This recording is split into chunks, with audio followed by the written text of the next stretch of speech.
going to go straight into blood to our left, just because they're going to see that we're passing them a strong signal to do so. On the other hand, we're passing quite a few ruby cards, so if the person on our left takes Veteran Gladiator, I would expect them to. Maybe Rocket Ranger would be the next person, and because there's not really a whole lot of other good cards in this pack.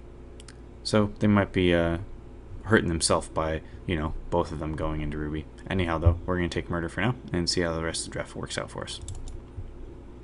Come on, there we go. Alrighty, so our rare is Midnight Shepherd, which I don't see myself ever taking. It's too heavy of a commitment to make it work. We got Gore Seeker, Veteran Gladiator again. Oh, that's rough. So the person to our left, if we end up passing this, they're going to be in all sorts of good shape, and they're going to get a Ruby Pyromancer. So really, if we've kind of screwed ourselves if we want to take Ruby at this point. We got Terrible Transfer, which is definitely a strong consideration here. It's going to be a, it's a late game removal card, and we've already got one, so that kind of makes the Terrible Transfer a little bit better, actually. The hard part about it is that you have to ramp up to get to 5 resources, and that might take you a little while. So in the meantime, what are you going to be doing? Once you finally do play it and kill one of your opponent's troops with it, not only do you kill one of their troops, but you also get some life back, which makes it a little bit better in that case versus Ruby Lance, whereas Ruby Lance is a little faster, so that's what Ruby Lance has gone for it. Got Mortar Strike, Soothing Breeze, Nuts and Bolts, Runeair Commander, Mangled Zombie, Radiant Armor, Blood Thief, Sensei of the Milky Eye, Buccaneer, and Ruby Pyromancer. So I think taking red here, there's some good Ruby cards, but that's definitely kind of a trap for us. We already passed some good Ruby cards, and pack 2 probably won't be the best for us. Buccaneer is definitely a good card, and we didn't pass all that many Sapphire cards yet, but there's no reason to just dive straight into a second color after first picking a blood card. And, Terrible Transfer is not going to be a horrible card for us, so we might as well grab that one. Sensei of the Milky Eye is also pretty good. I didn't mention that, but I wanted to say that before I moved on. Let's see what else we got. Alrighty, so now we're moving on to the third and final pick. What do we got? We got Research Librarian, which is quite good in the Artifact decks. We got Ambershire Instigator, which is a pretty good wild card. Cerulean Marionite, which I'm not particularly excited about. Some people think it's going to be pretty good and limited. I'm kind of more of a wait and see on this one, because there's definitely some stuff, I would say it has going against it.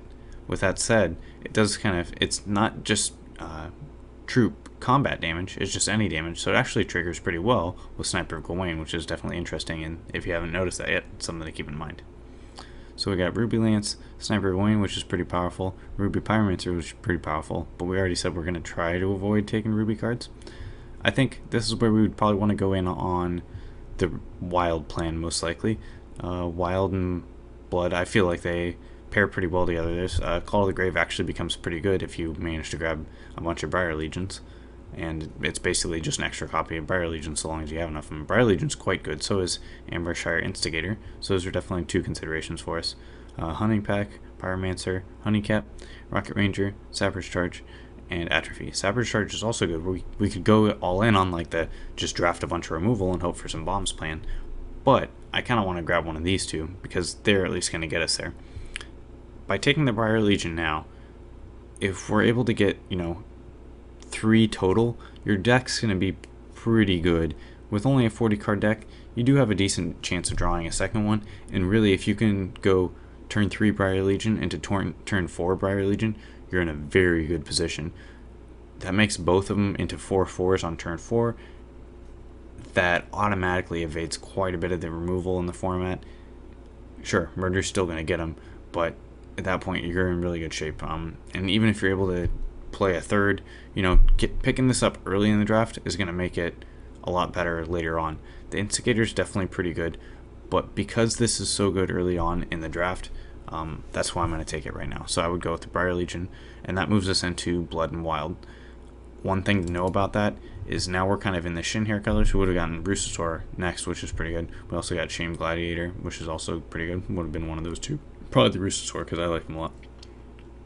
And we're not really heavy commitment either way. None of these cards so far are like double threshold in either end, although Terrible Transfer is not going to be particularly good for us unless we're heavy blood, so that might want to push us to Shame Gladiator over Brucesaur. But I think I interrupted myself. Wild and Blood are the shin hair colors, so that's something to keep in mind as we keep going. But so far we haven't really seen a whole lot of shin hair cards that we're excited about, but we also haven't really passed any, so maybe just there weren't many of them opened. Alright, well that about wraps it up. Definitely check out the hexvault.com site if you haven't already, but until next time, let's fail.